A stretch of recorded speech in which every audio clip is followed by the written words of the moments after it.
It will be very difficult. Because നമ്മൾ ഒരു toxic environment എന്ന് പറയാൻ ഒരാൾക്ക് തേർഡ് പാർട്ടിക്ക് വന്ന് നോക്കി പറയാൻ ഇതായിരിക്കും. പക്ഷെ നമ്മുടെ ഒരുപാട് ഇമോഷൻസ് ഇൻവെസ്റ്റ് ചെയ്തൊരു സ്ഥലമാണെങ്കിൽ അവിടെ നീ വിട്ടുപോരാനൊക്കെ ഭയങ്കര ഒരുപാട് കമ്മിറ്റ്മെന്റ്സ്. നമ്മളൊക്കെ ഇമോഷണൽ ബീങ്സ് ആണ്.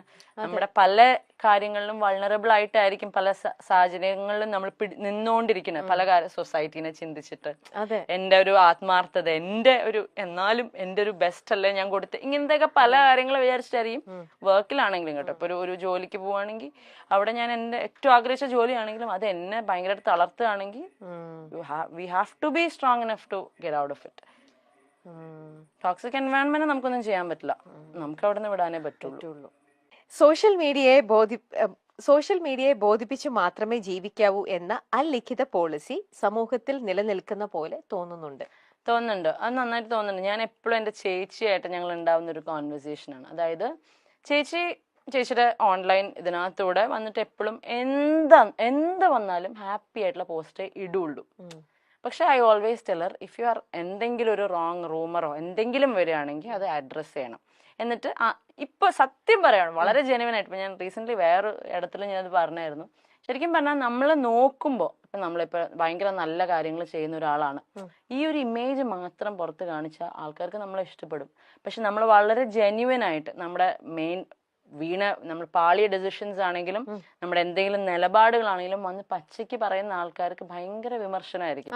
നേരെ മറിച്ച് ഒരു പ്രശ്നം ഉണ്ടായതിന്റെ തൊട്ട് പറയാം, നമ്മളൊരു 10-20 വീഡിയോ ചെയ്യാണ് നന്മ കാണിച്ചുകൊണ്ട്, you are sorted, it's A good person, അയ്യോ ഇയാളൊക്കെ ഇങ്ങനെയൊക്കെ ചെയ്യോ, അയ്യോ പാവം, അങ്ങനെ ചിന്തിക്കുള്ളൂ. അപ്പൊ ശരിക്കും പറഞ്ഞാൽ സോഷ്യൽ മീഡിയനെ ബോധിപ്പിച്ചത് തന്നെയാണ് ഇനിയുള്ള ജനറേഷൻ ഇതിനകത്തേക്ക് ഇറങ്ങുവാണെങ്കിൽ, ഈ ലൈം ലൈറ്റ് അല്ലെങ്കിൽ ഈ ഷോബസിലേക്ക് ഇറങ്ങുവാണെങ്കിൽ ഇനിയുള്ള ജനറേഷൻ എങ്ങനെ സോഷ്യൽ മീഡിയക്ക് കേറ്റർ ചെയ്യാൻ പറ്റുന്ന ഒരു ഇമേജ് ഉണ്ടാക്കിയെടുക്കാൻ പറ്റും, അല്ലെങ്കിൽ പ്രോപ്പർ PR വർക്ക് ഇതെന്താന്ന് പഠിച്ചിട്ട് ഇറങ്ങുക. അല്ലെങ്കിൽ ലൈഫ് ലോങ് നിങ്ങൾ ജെനുവൻ ആയിട്ട് നിന്നുകൊണ്ട്, പഴയ കാലത്തൊക്കെ നമ്മളെ പഠിപ്പിക്കുന്ന ഒരു കാര്യമാണ് നിങ്ങൾ എന്താണോ അങ്ങനെ നിൽക്കുക. ഇനി അതൊന്നും നടക്കില്ല. ഇത്രയും സോഷ്യൽ മീഡിയ വളർന്നുകൊണ്ടും ഒരു വീട്ടില് 5 വയസ്സുള്ള കുട്ടി തൊട്ട് 55 വയസ്സുള്ള അമ്മയുടെ കയ്യിൽ വരെയും ഫോണുള്ള സമയത്ത് ഇത്രയും ആൾക്കാരെ ഒരേപോലെ അവർക്ക് മനസ്സിലാവുന്ന ഒറ്റ ഭാഷ ഉണ്ടാവുള്ളൂ, നന്മ. ഈ നന്മ മാക്സിമം കാണിച്ചുകൊണ്ട് എത്ര ഉഡായിപ്പാണെങ്കിലും നിങ്ങൾ ആൾക്കാരെ കൺവിൻസ് ചെയ്യാൻ പറ്റും. I have always felt so social മീഡിയയിൽ വന്നിട്ട് ജെനുവിനിറ്റിയേക്കാൾ കൂടുതൽ ബിൽഡ് എൻ ഇമേജ്. ഒരു ഫേക്ക് ഫേസ് വേണം അപ്പോ. അബ്സല്യൂട്ട്ലി. കാരണം ഇപ്പൊ ഞങ്ങളുടെയൊക്കെ കേസിൽ ഇപ്പൊ ഞാനൊക്കെ ഇങ്ങനെ വന്ന് നിന്ന് സംസാരിച്ചിട്ട് എന്ത് മാത്രം ഹേറ്റ് ഉണ്ടായത്. എന്നാൽ ഞാൻ ഈ പറയുന്ന ആരെങ്കിലും ഒരാൾ എന്തെങ്കിലും ചെയ്ത് ഉപദ്രവിച്ചിട്ടുണ്ടോ? I haven't. My sister has not. അപ്പം അതിനകത്തല്ല കാര്യം. നേരെ മറിച്ച് ഞാൻ ഒരുപാട്, ഇപ്പം ഞങ്ങളുടെ പേഴ്സണൽ ലൈഫിലുള്ള കാര്യമല്ല പറയുന്നത്, ഞാൻ ഒരുപാട് പേരെ എനിക്ക് പേഴ്സണൽ ലൈഫിൽ ലോക കള്ളന്മാരായിട്ടുള്ളവരെ അറിയാം. പക്ഷെ അവരൊക്കെ ഭയങ്കര നല്ല ഇമേജ് കൊണ്ടു നടക്കുന്ന ആൾക്കാർ. കള്ളന്മാര് മാത്രമല്ല കള്ളികളും ഒരുപാട് പേരുണ്ട്. പക്ഷെ അവർക്കൊക്കെ മീഡിയയിൽ അവരുടെ പ്രൊഫൈല് കയറിയ നന്മ മാത്രമേ ഉള്ളൂ. കളിക്കാൻ അറിയാം അവർക്ക്. That thing we have to ഒന്നല്ലെങ്കിൽ പഠിക്കുക, അല്ലെങ്കിൽ ഇന്ന് മാറിയിക്കുക, അല്ലെങ്കിൽ 3 ഓപ്ഷനേ ഉള്ളൂ. ഒന്നല്ലെങ്കിൽ കള്ളത്തരം കാണിച്ച് നിൽക്കാറിയാം, അല്ലെങ്കിൽ ഒരു പുതിയൊരു പേഴ്സോണ ബിൽഡ് ചെയ്യുക, അല്ലാന്നുണ്ടെങ്കിൽ ഇതൊക്കെ എടുത്തോണ്ട് മുമ്പോട്ട് പോവുക. ഇപ്പൊ ഞങ്ങൾ ആ 3ാമത്തേല് കുറെ കാലമായിട്ട് അങ്ങനെ. പിന്നെ ഞങ്ങൾ ഒരു കള്ളത്തരം കാണിച്ച് തുടങ്ങിയിട്ടും കാര്യമില്ല, അത് ഏക്കില്ല. അപ്പൊ നമ്മൾ ട്രൈ പോലും ചെയ്യുന്നില്ല. അപ്പൊ ശരിക്കും കളിക്കാൻ അറിയാവുന്നവർ മാത്രം ഇറങ്ങേണ്ട ഒരു ശരിയല്ല. ഞാൻ പറഞ്ഞത് ശരിയാണെന്ന് ചേച്ചിക്ക് തോന്നുന്നു. സർവൈവൽ ഓഫ് ദ ഫിറ്റസ്റ്റ് എന്ന് പറയുന്നത് ഇപ്പൊ കലിയുഗം. ഇവിടെ വേറെ ഗെയിംസാ അതിന്റെ ഒപ്പം. ഞാൻ ഒന്നാമതൊരു സോഷ്യൽ മീഡിയ പേഴ്സൺ അല്ല, ഇതൊക്കെ കൂടെ കേൾക്കുമ്പോ നമുക്കൊക്കെ ഒരു രീതിയിലും ഹാൻഡിൽ ചെയ്യാൻ പറ്റാത്ത വേറെ ടൈപ്പ് ഒരു ലോകം തന്നെയാണ് ഇതെന്ന് പറയണത്. ബാപ്രേ. എന്നെങ്കിലും നിങ്ങളെ എല്ലാവർക്കും മനസ്സിലാകും എന്ന വിശ്വാസത്തിൽ മറ്റുള്ളവരെ കുറിച്ച് ചിന്തിക്കാതെ നമുക്ക് മുന്നോട്ട് പോകാം. അങ്ങനെ അതാണ് ഞങ്ങളുടെ ആ ഒരു വേർഡ് ഉണ്ടല്ലോ, ഹോപ്പ്.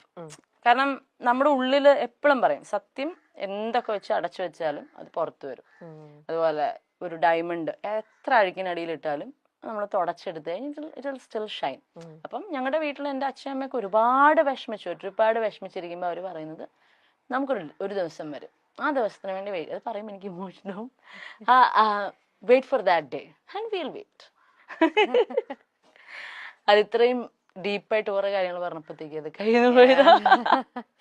ഇല്ല, ഐ ക്യാൻ അണ്ടർസ്റ്റാൻഡ് അബ്രാമി. ആ ഒരു ഇപ്പൊ ഞാനും ഇത്ര പുറമേ നല്ല ഇത്ര നാളും നിങ്ങളുടെ പ്രോബ്ലംസ് കണ്ടുവരുന്നത്. ഇപ്പം when I'm talking to you, ഇത് ആ ഒരു ഇതിലൂടെ പറയുമ്പോ ഇത് എനിക്ക് അഭിരാമി എത്ര ചിരിച്ചോണ്ടാണ് പറയുന്നെങ്കിലും എനിക്ക് ആ ഉള്ളിൽ നിന്ന് അതിന്റെ ആ ഒരു മാസ്ക് ഇച്ചിരി പൊട്ടിപ്പോന്നു അതാ കരഞ്ഞ്. ഇവർ എന്റെ കണ്ടെന്ന് അറിയുന്നു. നമുക്ക് ആ ഒരു പെയിൻ ശരിക്കും നമുക്കത് മനസ്സിലാവും. നിങ്ങള് നോയിങ്ലി അൺനോയിങ്ലി എന്തൊക്കെയല്ലേ നിങ്ങളത്. അപ്പൊ അതെന്തായാലും അത് ഒരു സമയം ഇപ്പൊ എന്തായാലും ഞങ്ങളുടെ അച്ഛൻ മുകളിലും ഉണ്ട്. സോ പുള്ളി അവിടെ നിന്ന് ഗെയിംസ് കളിച്ചോളും. ഞങ്ങൾക്ക് കളിക്കാൻ പറ്റാത്ത games he'll do it for us. അപ്പോൾ വി ഡു ബിലീവ്.